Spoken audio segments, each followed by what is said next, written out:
कलाम है तॾहिं हुज़ूर सल्लल्लाहु अलैहि वसल्लम हिकिड़े सहाबी खे फरमाइनि था, ए फिलाणा सहाबी हैरत अॼु उहो सहाबी आयो आहे, अल्लाह जे रसूल हुनखे फरमायो अॼु मां मुहम्मद जी दिलि थी घुरे, तूं क़ुरान मजीद पढ़, मां मुहम्मद ॿुधां।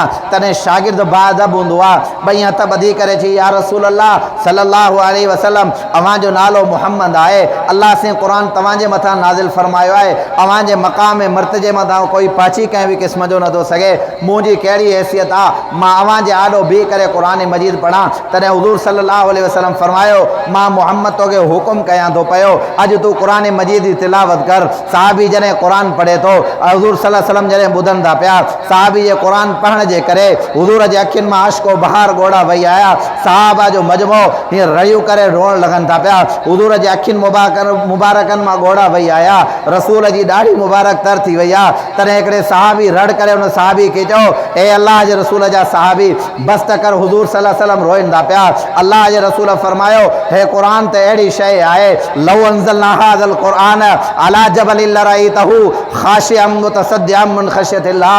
ए दुनिया वारो जेकॾहिं ख़ुदा ही क़ुरान नाज़िल करे आहे जबलनि जे मथां, जबल रेज़ा रेज़ा थी वञनि हा। मोहम्मद मुस्तफ़ा सल्लल्लाहु अलैहि वसल्लम जे रूह खे तस्कीन ख़ुदा जे क़ुरान जी तिलावत सां मिलंदी आहे। हज़रत मोहम्मद मुस्तफ़ा सल्लल्लाहु अलैहि वसल्लम खे जेकॾहिं दिली सुकून मिलंदो आहे उहो क़ुरान मजीद सां मिलंदो आहे। अॼु हुज़ूर जे अखियुनि मां अश्को बहार ॻोढ़ा वहनि था पिया, सहाबा जो मजमो रोए थो पियो, हेॾा रब्बुल आलमीन जी रहमत जोश जे अंदरि आई आहे। हुज़ूर सल्लल्लाहु अलैहि वसल्लम रोइनि था पिया, तॾहिं अल्लाह तबारक व तआला जिब्रील जे ज़रिए न्यापो मोकिलियो, ऐं जिब्रील वञ हुज़ूर खे ॿुधाए अॼु मोहम्मद मुस्तफ़ा तूं इन ज़मीन जे टुकड़े ते वेही करे क़ुरान मजीद ॿुधंदो पियो, मां तव्हांजी सॼी जमात खे अर्श जे मथां वेही करे ख़ुदा जो क़ुरान ॿुधां थो पियो।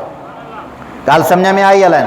क़ुरान को मामूली किताब न आहे, अल्लाह ताला जो इनक़िलाबी किताब आहे रब साईं जो, पर तव्हां असां उन क़ुरान खे सम्झो न आहे, तव्हां असां उन क़ुरान जी मोहब्बत खे सम्झो न आहे त क़ुरान जो मक़ाम छा आहे। क़ुरान जो मक़ाम इहो न आहे त क़ुरान पोतियुनि जे अंदरि पाराए करे असां पंहिंजे घरनि जे अंदरि रखी छॾियूं। कॾहिं खोले ॾिठो आहे तव्हां क़ुरान मजीद?